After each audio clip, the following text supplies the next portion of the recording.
خوشی کے موقع پر قاضی کے پڑھانے سے کلمہ نہ پڑھ سکے، وہ موت کی تکلیف کی شدت میں کیا کلمہ پڑھ سکے گا؟ اندازہ تو فرمائے کیا حالات ہے۔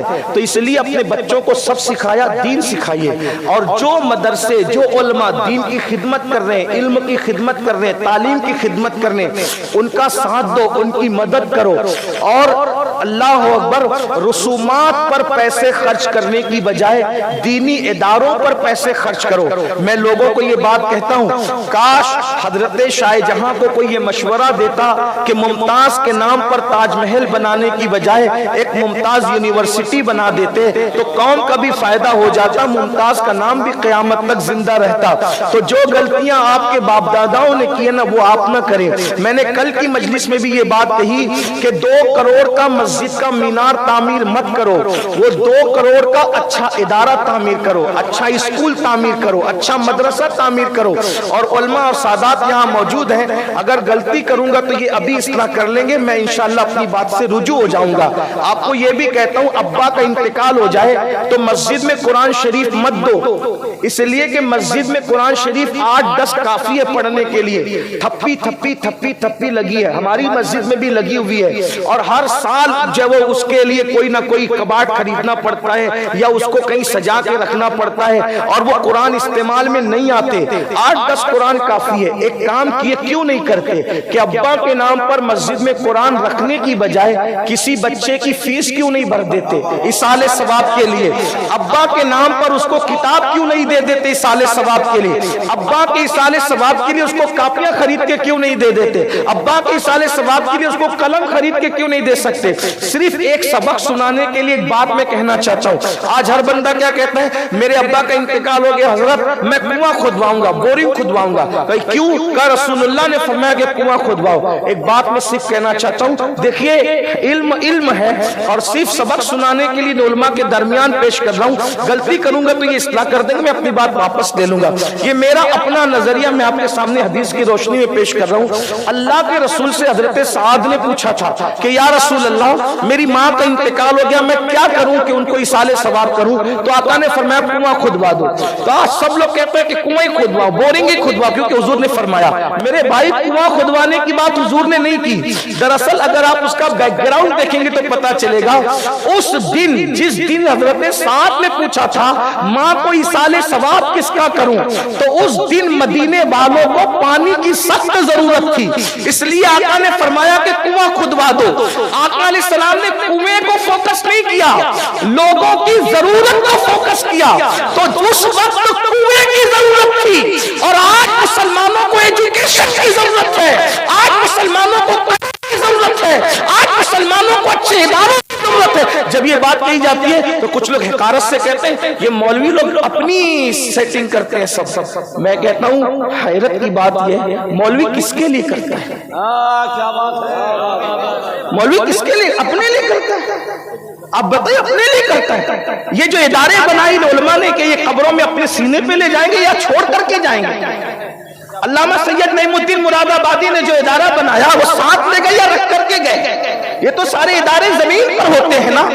آپ جو بنا رہے، حافظ ملت نے بنایا، لے کر کے گئے یا چھوڑ کر کے گئے؟ آج یہ علماء، ایک بات یاد رکھنا، مدارس کے دشمنوں، اگر یہ مدرسے ختم ہو جائیں گے تو تمہیں اچھے امام نہیں مل سکتے۔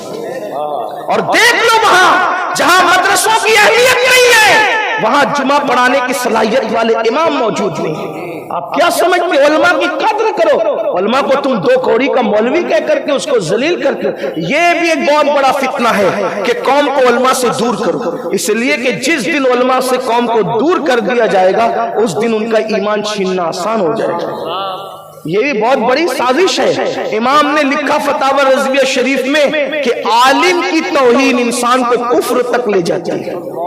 آپ کیا سمجھ رہے ہو؟ سرکار غریب نواز نے اپنے ملفوظ میں فرمایا، ایک شخص مرا، قبلے کی طرف اس کا رخ نہیں ہوتا تھا قبر میں، تو لوگوں نے بہت کوشش کی تو کسی صاحب کشف نے کہا اس کا منہ کبھی قبلے کی طرف نہیں ہو سکتا، کیونکہ جب یہ زندہ تھا علماء کو دیکھتا تھا تو گھمنڈ کی وجہ سے منہ پھیر لیتا تھا۔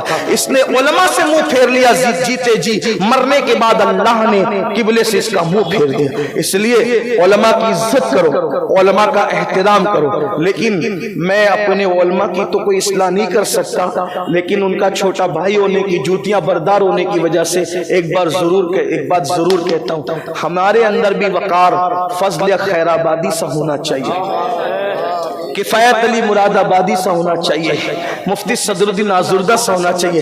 جس وقت وہ فضل خیر آبادی کو کہا تھا نا، انگریز جج نے، وہ شاگرد تھا حضرت کا، لیکن حضرت پہ مقدمہ چل گیا تو اس نے کہا تھا حضرت آپ سے پیار ہے، ایک بار کہہ دو کہ یہ فتویٰ جس فضل حق نے لکھا ہے وہ فضل حق میں نہیں ہوں، وہ کوئی اور ہے، میں آپ کی جان بچا لوں گا۔ فضل خیر آبادی نے کہا تھا میں جان تو بچا لوں گا لیکن ایک دن موت ضرور آنا ہے، فضل حق کو ایک دن موت ضرور آنا ہے، جھوٹ بول کے جان بچا لوں گا لیکن فتوے کی آبرو چلی جائے گی، فتوے پر سے اعتبار چلا جائے گا، میں جان تو گنوا سکتا ہوں لیکن فتوے کی آبرو ختم نہیں کر سکتا۔ یہ وہ لوگ تھے۔ اور ایک بات آئی جو طلبہ کی دستار بندی، آج ان سے بھی گزارش کرتا ہوں، اپنے حلیے کو کبھی بدنام مت ہونے دینا، یاد رکھنا، ورنہ اس حلیے میں ہر آدمی کی بے عزتی ہو۔ دیکھو کوٹ پہننے والے کی سب عزت کرتے ہیں لیکن جبہ پہننے والے کو آتا دیکھ کر کے لوگ دائیں بائیں آنکھیں کر لیتے، کیوں؟ کیونکہ ہم نے کہیں نہ کہیں حلیے کو بدنام کیا۔ دو چار لوگ بدنام کرتے ہیں، پوری قوم بدنام ہوتی ہے۔ بڑا مشہور واقعہ ہے حضرت سیدنا امام بخاری رحمت اللہ علیہ کا، طالب علم تھے آپ اور آپ کے پاس اس وقت 1000 درہم موجود۔ تھوڑا سن لو بھائی، ختم کرنا، دیکھیں ویڈیو ہی اہم ہے کتنی، جو ہاں یعنی کہ جو لوگ جلسے میں اپنے علماء اور اپنے بزرگوں کی بات نہ مانیں وہ گھر جا کر کے کیا بات مانیں گے؟ سوچیں، یہ بات کتنے افسوس کی ہے نا۔ ایک بار اللہ کے رسول نے منبر پہ بیٹھے ہوئے فرمایا صحابہ سے کہ بیٹھ جاؤ۔ عبداللہ ابن مسعود مسجد کے اندر آ رہے تھے، آپ دروازے پہ ہی بیٹھ گئے۔ لوگوں نے کہا آپ دروازے پہ بیٹھ گئے، کہا مجھے اس سے کوئی مطلب نہیں، میں کہاں بیٹھا، میرے محبوب نے فرما دیا میں بیٹھ گیا۔ علماء نائبین رسول مانتے ہو، پھر اس کے بعد بھی آپ کیا کرتے؟ اللہ رحم فرمائے۔ بہرحال بات ختم کر رہا ہوں۔ امام بخاری کا بچپن